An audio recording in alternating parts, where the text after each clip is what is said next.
Bienvenue dans Science et Mouvement, le podcast d'ED Academy. Aujourd'hui, on va répondre à une question que beaucoup de sportifs se posent. Bouger mieux plutôt que bouger plus, la clé d'une performance durable. C'est une idée très ancrée dans le monde du sport.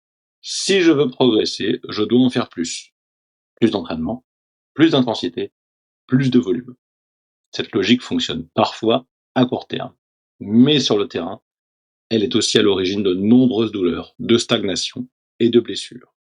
C'est pourquoi nous allons nous poser cette question aujourd'hui. Et si progresser durablement, ce n'était pas bouger plus, mais bouger mieux. En cabinet, comme en entraînement, je vois souvent le même scénario. Et je l'ai vu au fil des années, par exemple, sur des sportifs qui préparent un Ironman et qui se disent, comme ça va être une épreuve de longue distance, pareil sur un ultra-trail, il va falloir accumuler les heures d'entraînement. Or, ils négligent souvent la qualité par rapport à la quantité. Donc, un sportif progresse bien. Il se sent en forme, donc il ajoute plutôt une séance, un peu plus d'intensité, un peu moins de récupération. Au début, tout va bien.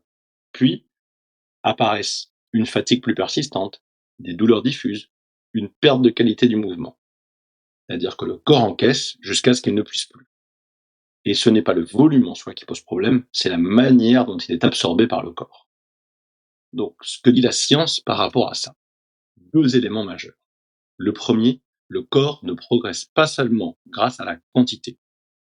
Les adaptations positives à l'entraînement, elles dépendent de la charge, mais aussi de la qualité de mouvement, de la coordination et de la variabilité.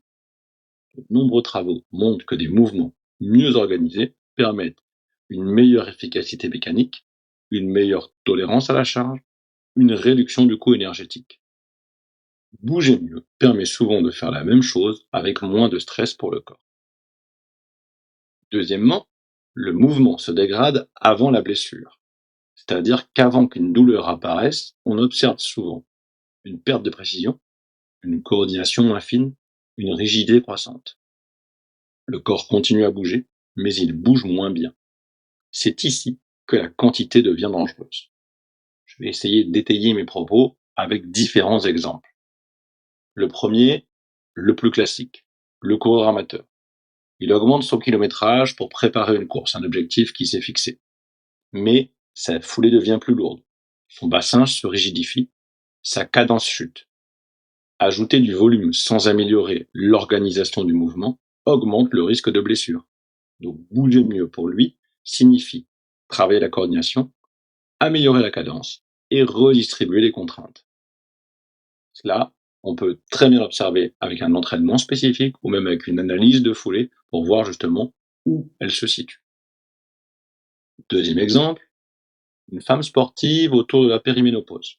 Elle s'entraîne autant qu'avant, mais elle ressent plus de fatigue, plus de raideur et une récupération plus lente. Augmenter encore le volume aggrave la situation.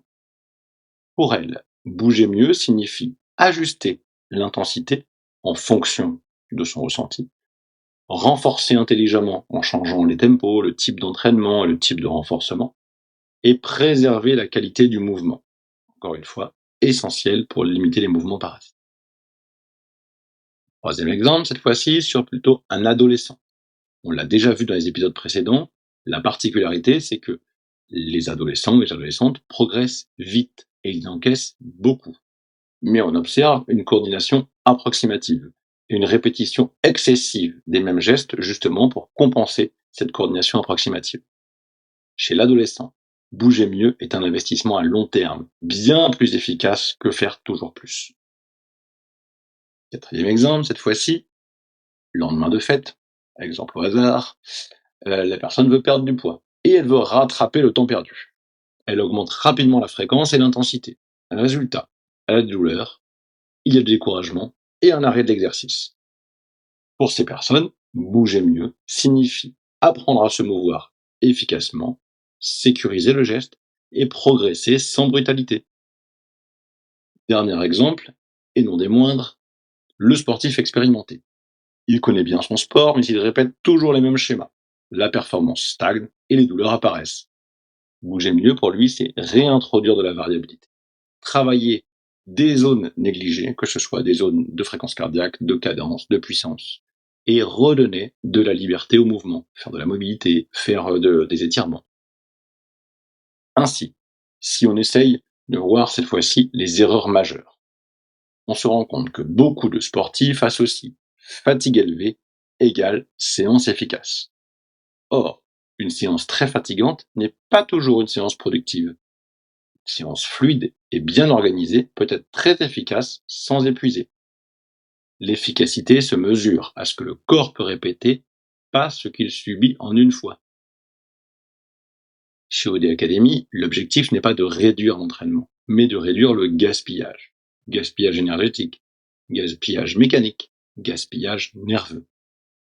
Bouger mieux, c'est mieux répartir les contraintes, améliorer la coordination et rendre le mouvement plus économique. Un mouvement efficace permet souvent de faire plus sans en faire plus. Ce qu'il faut absolument retenir, c'est bouger plus sans bouger mieux augmente le risque de blessure. Deuxièmement, la qualité du mouvement conditionne la tolérance à la charge. Troisièmement, améliorer l'organisation du mouvement est un levier puissant et durable. Si tu veux progresser durablement, pose-toi cette question simple. Est-ce que je bouge plus ou est-ce que je bouge mieux? Dans le prochain épisode, nous irons encore plus loin avec une notion centrale cette fois-ci, pourquoi la récupération fait partie intégrante de l'entraînement. Bienvenue dans Science et Mouvement, le podcast d'OD Academy.